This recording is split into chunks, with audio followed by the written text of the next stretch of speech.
I think we should really pour one out for all the suckers who didn't pick up Tucker Kraft, dude. We saw the pop off coming. We saw the explosion coming. He was the tight end 2 in week 4 against Minnesota.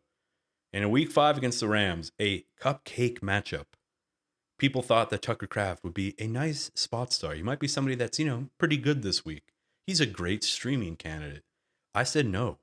And I think you guys also said no. If you're here watching this video, you probably either picked up Tucker Kraft and you're looking for somebody to confirm your bias, or you're just looking at victory laps from your friends. But in any case, man, in this video, we're going to be talking about Tucker Kraft. We're going to be looking at his stats. I'm going to tell you what I think about him moving forward. Just a small hint. I'm in. We are in, boys. We are so in on Tucker Kraft. But in any case, I don't want to waste any more of your time, guys. I'm Ron from Fantasy Flow, by the way. Now let's hop into this video, dude. We got Tucker Kraft. We got his game logs here pulled up. Now, I need to give you guys a little bit of context. We need to talk about Tucker Kraft and his season, right? Because he's the number 3 tight end on the season, but there's a little bit missing from his profile. So in week 1, we have Jordan Love for most of the game. We know that he does get that MCL injury in week 1. Tucker Kraft doesn't really do much. He's on the field a lot, so he's got 96% of the snaps in week 1. Only gets 3 targets, 2 for 37, doesn't do much. Week 2 and 3, we get the Malik Willis experience. It's brutal. Nobody really is eating on the team. Even Jaden Reed wasn't really doing much. But in week 4, we do get Jordan Love back, and we see 9 targets, 6 for 53, and a touchdown. Has like a Beast Quake type touchdown in that, where it's like a long touchdown reception. And then in week 5, dude, a moment of silence, dude, for everyone who didn't pick up Tucker Kraft yet again. Tucker Kraft, dude, going to be a top 5 tight end moving forward. He gets 4 receptions, so he only 5 targets, but 4 for 88. Has a Beast Quake 60-yard touchdown catch, catch and run. And he ends the game with 2 touchdowns, so 88 yards and 2 touchdowns. His second touchdown was just like a short pass where he kind of like breaks a tackle, barely gets in. Honestly, like when I was looking closely at the replay, it looked like he wasn't in. I ain't fucking complaining, dude. I had Tucker Kraft. I started him.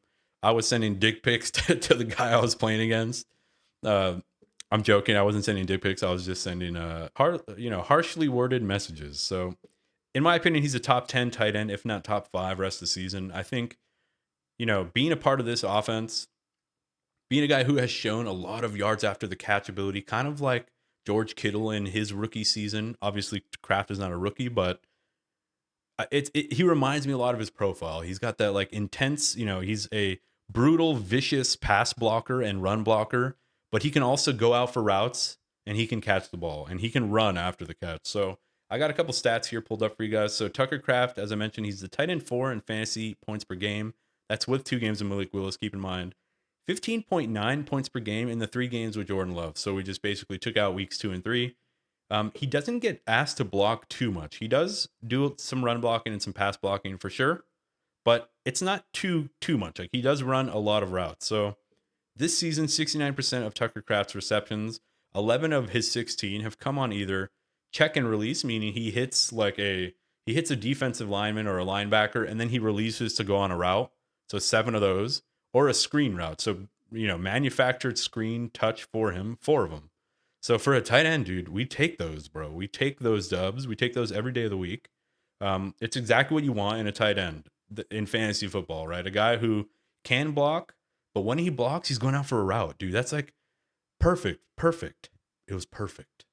Cue the Homelander meme right there. Because the reason I like it, dude, in my opinion, I'm not a fucking like X's and O's guys per se, but it kind of like you get a lot of like leak out plays when tight ends are doing that. When they like check a player, then go out for a route, that person then needs to be picked up by like the linebacker who's kind of spying, right? So there needs to be some type of defensive adjustment or defensive manipulation that has to happen.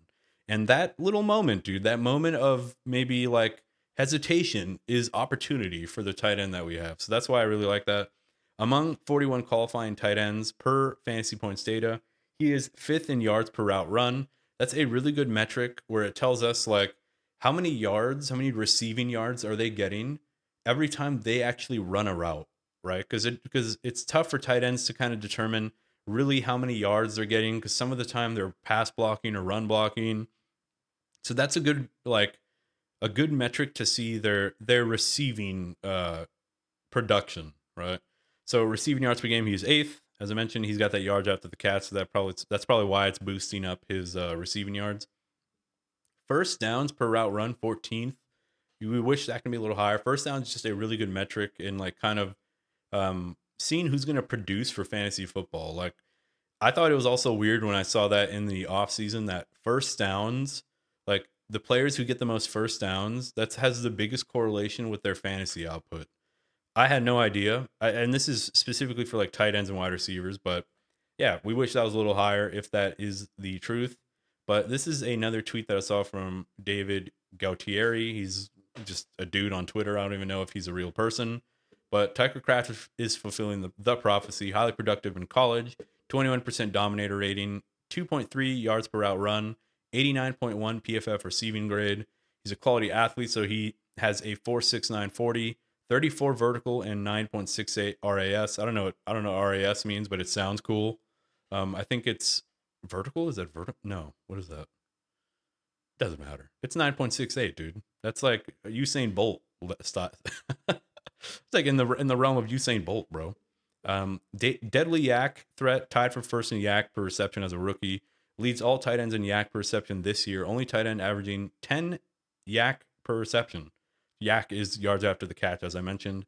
That is his bread and butter. He leads all tight ends in broken tackles, so he's got 6 broken tackles. There's a cool mic'd up moment of Tucker Kraft sitting on the bench talking to somebody, I don't know, another player, and he's like, man, I can't believe I let a DB tackle me. And like, that's what you want to hear, dude. You want these dudes that are like gritty, bro. They get after it. They are upset when, cornerbacks are tackling them.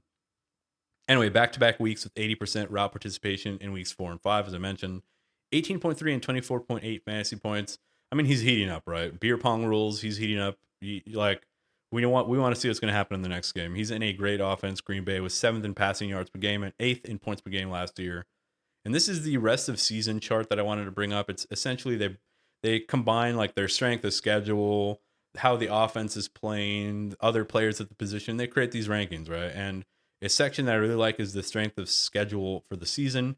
Now, he's only got 2 stars out of 5 for strength of schedule, but I do want to avert your attention to the fact that he's moved up 31 spots as of late. So he's now the tight end 7. I think he should be ranked above Sam Laporta. Sam Laporta has shown me nothing to tell me that he's going to be like a viable fantasy option. And also looking at Tucker Kraft's playoff strength of schedule for fantasy playoffs, he's got a 4 out of 5, dude. You want the dudes who have nice schedules in the playoffs, especially because it's already now week 6. We should be looking forward just a little bit. But I am super big on Tucker Kraft. I'm very excited about him. I think he's going to be like a top 5 tight end. Like just looking at this rest of the season list, I do think he outproduces everyone on this list except for like George Kittle and Kelsey. Like I know Brock Bowers has looked good and he was good this past week, but I'm very scared about that offense, dude. I don't know what's going to happen. Devontae Adams is going to be gone. You'd think that'd be more opportunity for Bowers, but I do think the offense will struggle, bro. I think there's some tough games in store for Vegas, and I just want a dude like Kraft on a better offense, right? I think Ferguson, you can also move up. Trey McBride, I guess you have to keep him up here, so maybe he's properly ranked. I would move Kraft above like Laporta though, so at like the tight end 5. Anyway, man, yeah, kind of went off the rails in this video, a little bit too silly or too unserious, but hope you guys liked the video. If you did, I'd super appreciate a like, and if you are new here, hit me with a subscribe, man. Welcome to the community, dude. Welcome to Fantasy Flow. I'm gonna be doing videos like these every week. I have a couple more videos like this published this week of player profiles of dudes and what we should be doing with them moving forward. In any case, I'll catch you guys in the next video. Peace.